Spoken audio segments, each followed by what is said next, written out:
It's tasty and easy. This is a great recipe on a busy weeknight. Now I'm gonna show you guys how I make this tender chicken and broccoli stir fry in one pan within 15 minutes.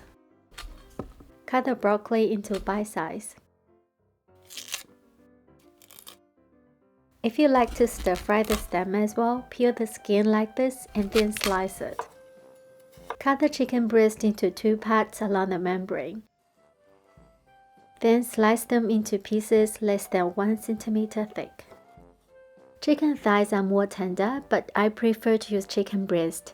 It's easier to cut and it's cheaper. Now let's make the sauce. Mix regular soy sauce and corn flour. Then add oyster sauce, dark soy sauce for the color, sugar, and plenty of water. Then give it a good mix. To marinate the chicken, we need regular soy sauce, oyster sauce, salt, and pepper. Coat the chicken with corn flour. Add a little water first to help with the coating. This is the first step to cook tender chicken. Corn flour coating keeps the moisture in, and it stops the meat from directly contacting the hot pan and dries out. Then add oil and mix. This is so that the chicken doesn't stick together when stir frying.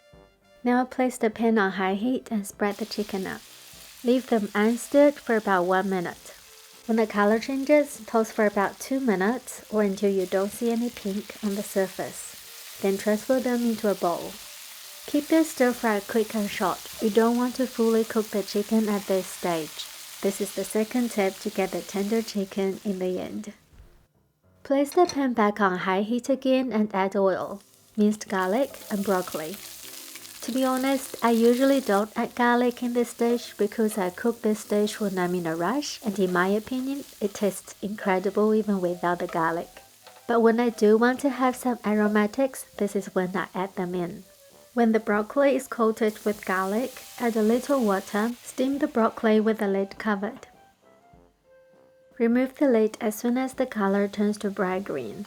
Then add the chicken and the sauce. Toast until the sauce is thickened a little to your desired look.